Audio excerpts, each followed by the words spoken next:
morning, everyone. We will call this the July 7th Board of Commissioners meeting to order. Will you please join me in the Pledge of Allegiance? I pledge allegiance to the flag of the United States of America and to the republic for which it stands, one nation, under God, indivisible, with liberty and justice for all. Hopefully everybody had a very enjoyable 4th of July. Next up, approval of minutes. Mr. President, I'll make a motion. We approve the minutes from our regular meeting on June 16th. Second. Motion is second to approve. All in favor say aye. Aye. Opposed? That passes. Accounts payable. Mr. President, I would move for approval of payment of the accounts payable vouchers for June 18th to July 7th. Sorry. Second. Okay, we got a motion and a second to approve the vouchers. All in favor say aye. Opposed? That passes. We have two payrolls. Mr. President, I would move for approval of payroll for June 20th and July 3rd. Second. Motion and second to approve both payrolls. All in favor say aye. Opposed? That passes. We have an ordinance. So just to clarify, Ryan, we do not need to act on the Clarks Hill. Yes, non-action means inevitable approval, but this ordinance only applies to the town. Okay. All right. So that's just informational. Yes, unless Okay. you choose to take action. Okay. Okay. Mr. President, I'll make a motion. We hear UZO Amendment Number 121, Ordinance 2025-22-CM on boarding kennels. Second. Okay, Ryan? Okay. All right, this is a fix that we've been meaning to do for a while. It's just a reasonable expansion for boarding situations. Basically, the requirement is the current ordinance restricts outdoor runs and yards for these sorts of facilities, which is kind of ridiculous when you're talking about dogs. So the obviously interior areas could be accommodated, but that's just impractical in our opinion. And we've had some facilities, especially in the cities, that are working just fine with this. And so Lafayette in particular sort of asked us to make this fix, and it seemed reasonable to us. So we are putting in a clause here that exterior areas in the boarding of animals shall be provided with fencing capable of confining the animals kept there. So they can have outdoor runs and yards as long as they're in a fenced environment. So pretty simple. Happy to answer any questions. Any question? Oh, go ahead. Might have zoned out. Did you make your motion for 21 or 22? For 121. And was 21 the You want Clarks Hill? 22. That's 20. That was 20. Okay, so you did 22 and that's the wrong. No, for 121. Amendment 121. Amendment 121. Okay. I'm sorry. No, well, I'm so confusing the my ordinance 21 amendment. 22. It's, yeah. Now I'm confused. No, you did it, but I injected myself. Okay. Messed everything It's up. Monday. Yeah. Long holiday. Any questions? Any questions? No, sir. Anyone in the audience wanting to speak in favor or oppose to this ordinance on boarding kennels? Seeing no one, Jennifer? Murtaugh, Yes. Byers, Yes. Brown. Yes. Ordinance 2025-22 CM passes 3-0. Okay, thank you. Now we have another ordinance. Mr. President, rezone. I'll make a motion. We hear rezone Z 2966 Buckingham Properties. Ordinance 2025-23-CM R1 and R3 to PDRX. I'm sorry, PDRS. Second. Okay, Very good. Yeah, this proposal is adjacent to some apartments by the same group right off of on the west side of Yeager.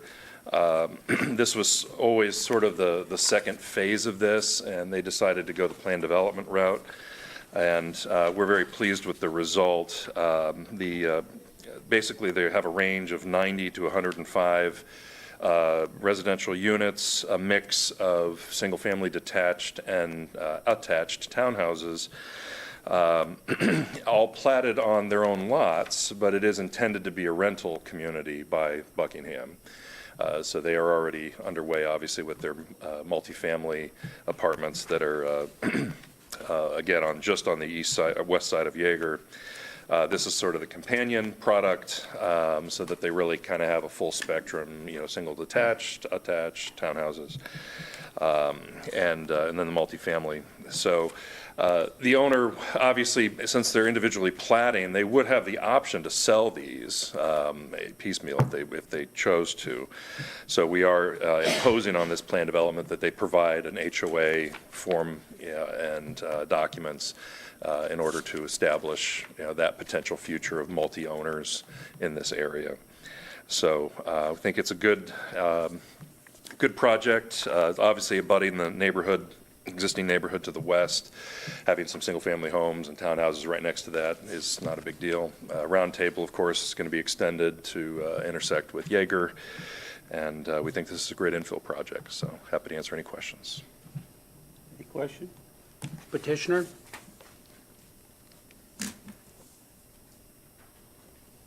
Thank you.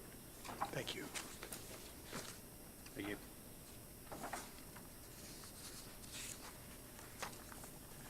Ryan Munden with RTS Law here on behalf of the petitioner. This is the next phase of the project for Research Village that we started in 2023 when we rezoned the area to the east of Round Table to R3. As Ryan mentioned, this project will add to the existing multifamily project, the townhomes and the single-family lots, which we believe adds some much-needed diversity to the housing options for the county, which will obviously be a positive. The project, I've handed you some handouts. The front page is the layout of the project, and then the second two pages, or the second and third pages, there's some representative imagery of the product for this second phase. Amenities include a dog park as well as pickleball court to the north side of the project. There will be some on-street parking as well as a shared lot up by the amenities. As always, thank you to APC staff and the county for their hard work and collaboration in helping us to get this successful PD to this stage. APC staff recommended approval, and on June 18th, the Area Plan Commission voted unanimously to recommend approval. Have members of Kimley Horn and representative of the petitioner here with me to answer any questions you may have this morning. With that, we'd respectfully request your approval. Thank you. Lot 1's moving very fast as you drive by there, see how fast those buildings are going up. So, yeah. Okay, any questions? No, sir. This is a great project. Thank you. This is something that's going to meet a much-needed need in the community, so. Anyone in the audience wanting to speak in favor or opposed to this ordinance? Jennifer? Byers, Yes. Brown, Yes. Murtaugh. Yes. Ordinance 2025-23 CM passes 3-0. Okay, Stu.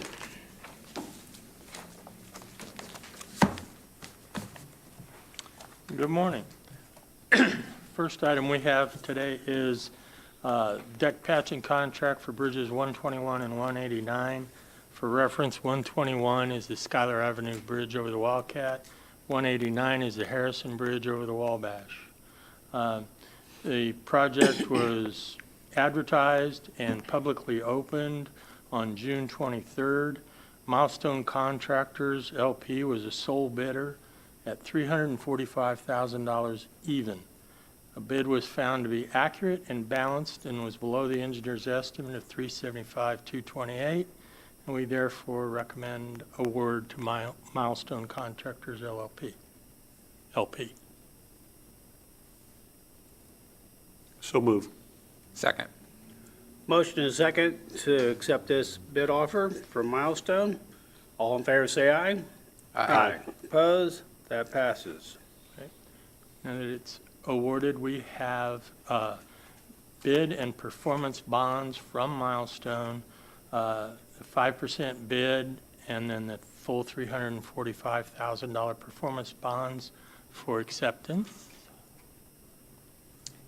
Mr. President, I'll make a motion. We accept the bid bond and performance bonds for the Bridge 121 and 189 bridge deck patching project. Second. Motion and second to accept this performance and, bid bond. All in favor, say aye. Aye. Opposed? That passes. Thank you. We also have a Bridge 119, which is the Davis Ferry Bridge over the Wabash, Design Services Amendment Number 2.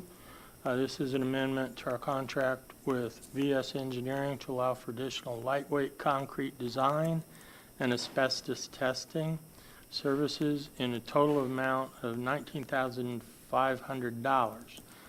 There's a equivalent deletion of some inspection, deck underside inspection services that could be incorporated into other items, making this as a net zero change, just an administrative change in the contract. Mr. President, I would move for approval of Design Services Amendment Number 2 for Bridge 119. Second.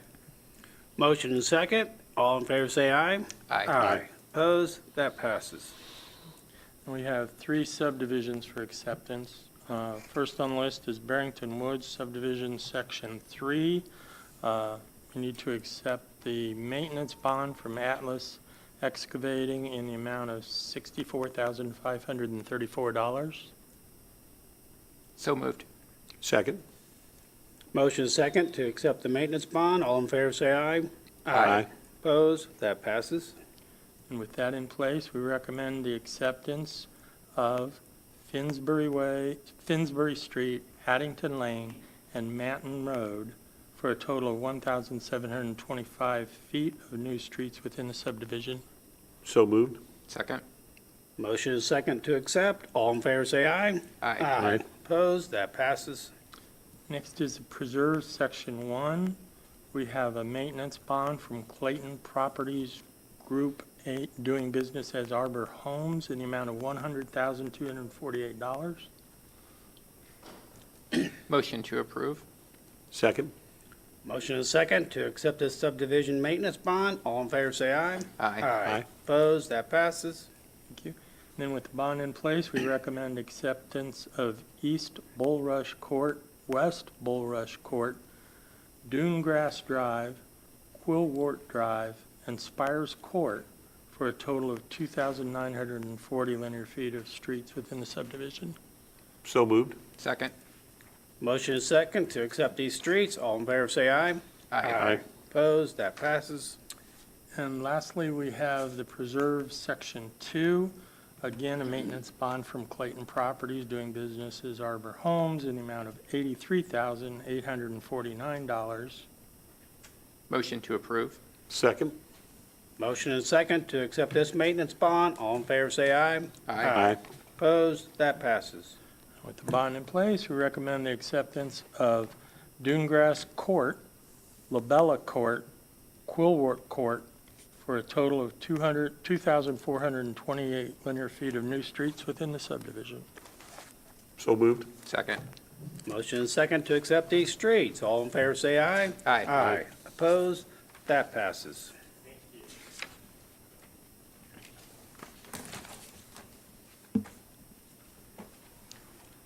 All right, we have another ordinance. Mr. President, I'll make a motion. We hear ordinance 2025-24-CM, amending Tippecanoe County Code, Section 34.57, Commissioner's Self-Insurance Fund and Advisory Policy. Second. Okay, Doug?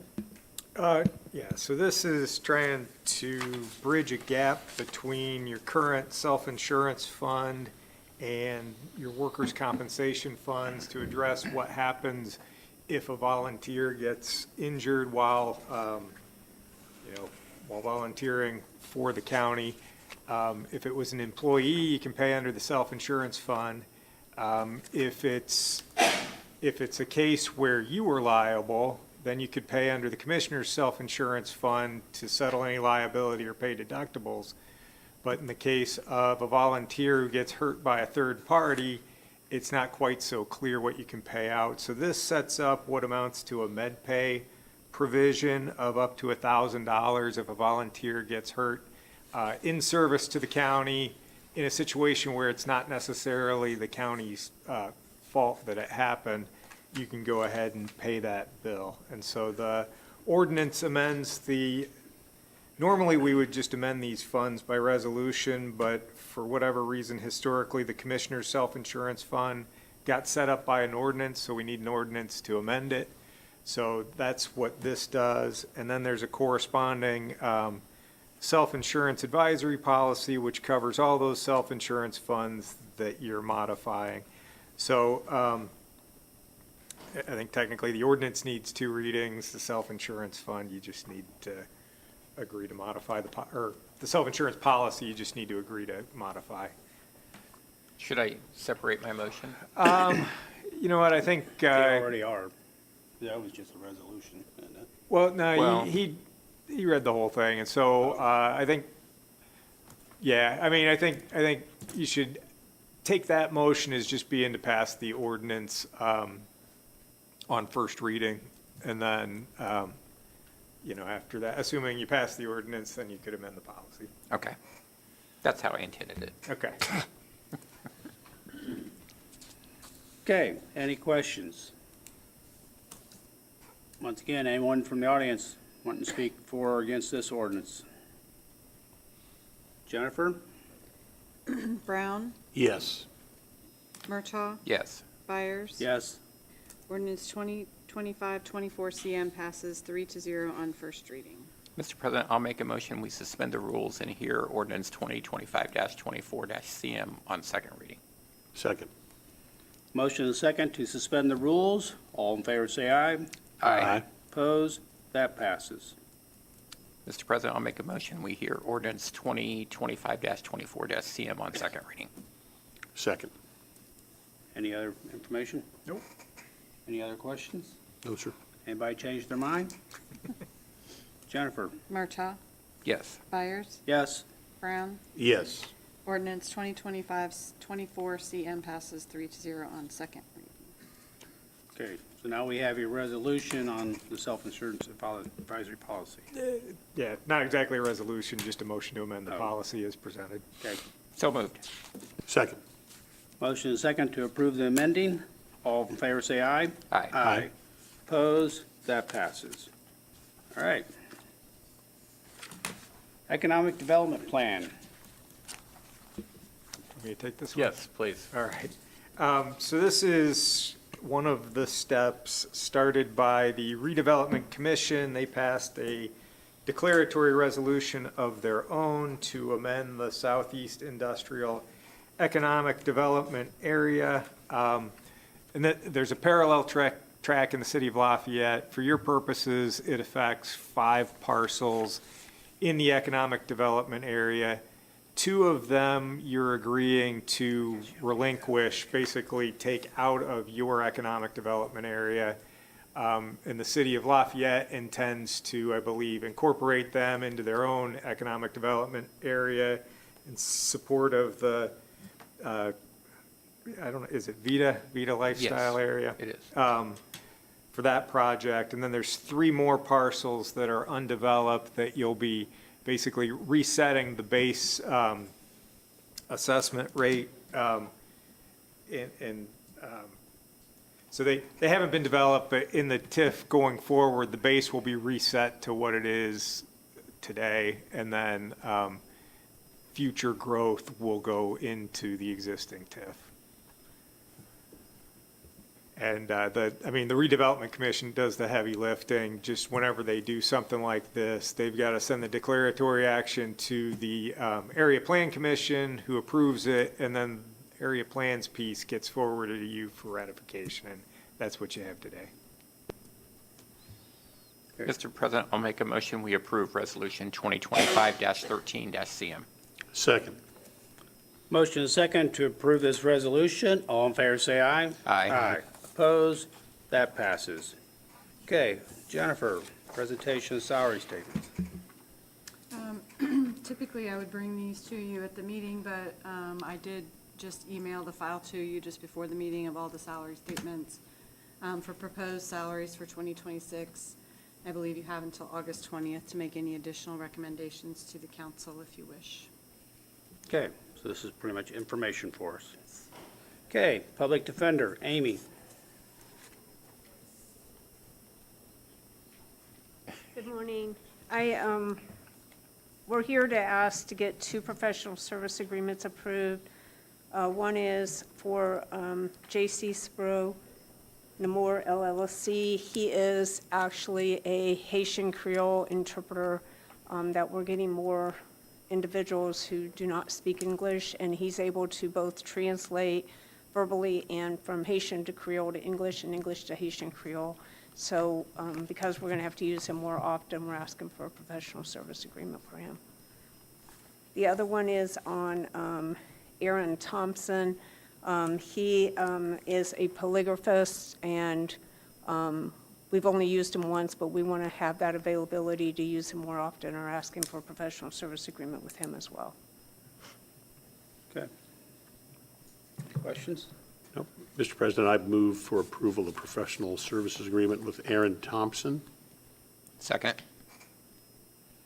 Okay, motion is second to approve this professional service agreement stated. All in favor, say aye. Aye. Opposed? That passes.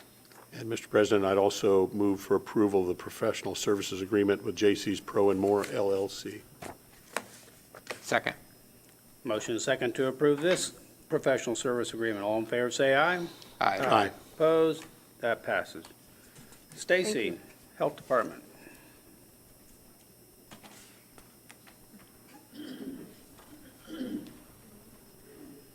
Good morning. Good morning. I don't really have an agenda item. I just wanted to use this platform regarding the news that came out of IDOH.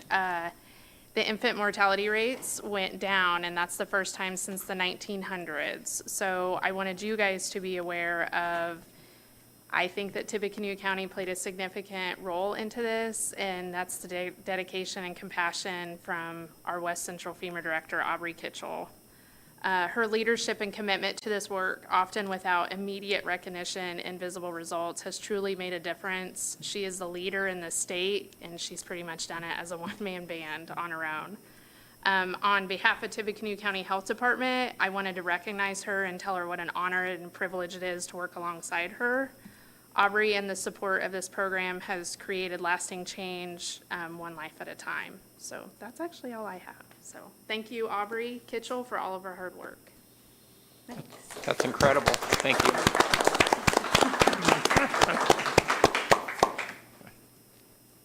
Okay, thank you very much. Grants, Sharon.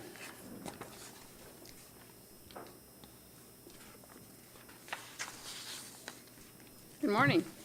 Morning. This morning, like to ask permission to apply for grants. The Health Department has emergency preparedness program, the PHEP grant funding for further public emergency preparedness capabilities and ongoing programming. So moved. Second. Motion is second to grant permission to apply for emergency preparedness. All in favor, say aye. Aye. Opposed? That passes. And the FEMA program, the Fetal Infant Mortality Review, would like to apply for the Safety Pin Grant to continue the important programs focused on reducing fetal and infant mortality in Tippecanoe and surrounding counties. So moved. Second. Motion is second to grant permission to apply for the Health Department estate. All in favor, say aye. Opposed? That passes. Thank you. And then I'd like to ask on behalf of Rebecca from Youth Services to approve the MOU/contracts that we have for the standard services for the JDAI grant funding that started July 1st, 2025. There are 15 different contracts. Would you like them read off? Yeah, why don't you read them all off at least? Yes. Yes. Okey doke. We have Willowstone Family Services. Therapeutic art classes at $1,000 per week, up to $15,000 total. This covers 3-week sessions serving up to 30 youth and their caregivers. The $1,000 per week includes materials, space, and facilitation by a registered art therapist and additional factor. Are you going to vote on them separately? Nope, we can do them together. Okay. Matt Alsam from Policing the Teen Brain, up to $3,000, totaling 3 sessions at $1,000 per session. Mike Daly, policing the teen brain, up to $22.50, totaling for 3 sessions at $7.50 per session. Victor Torres, policing the teen brain, up to $5,400. $4,500 is contractual for 3 sessions times 2 days at $7.50 per day, and up to $900 hotel allowance, $150 per night at 3 sessions and 2 nights. Laura Stahl, parenting the teen brain, up to $3,000, totaling at $7.50 per session for 4 sessions. Parent Project, Rebecca Humphreys, Misty Robinson, Caitlin Romaz, Madeline Rarden, and Lindsay Wright as facilitators for up to $18,000, combined at a rate of $75 per hour. The Teen Court, both Mariah Anderson and Devin Moore as judges, up to $2,100, combined rate for $70 per hour. Tutoring contractor, Jackie Vega, up to $4,200 at a rate of $25 per hour. And tutoring contract for Eric All and Wendy Towle, up to $8,064, combined at a rate at $24 per hour. Just so that I would move for approval with one note, Mariah Anderson and Devin Moore as judges. The record should reflect $2,100 total, combined rate of $70 an hour. And that's my motion. Oh, second. Okay, we got a motion and a second to approve all these MOU contracts as stated. All in favor, say aye. Aye. Opposed? That passes. Thank you. Thanks, Any Sharon. unfinished or new business need to come before the commissioners? Reports on file, we have from the Building Commission, Clerk of the Circuit Court, Tippecanoe County Public Library, Wabash River Heritage Corridor Commission. Those reports will be in the Commissioner's office for public viewing. Any public comment?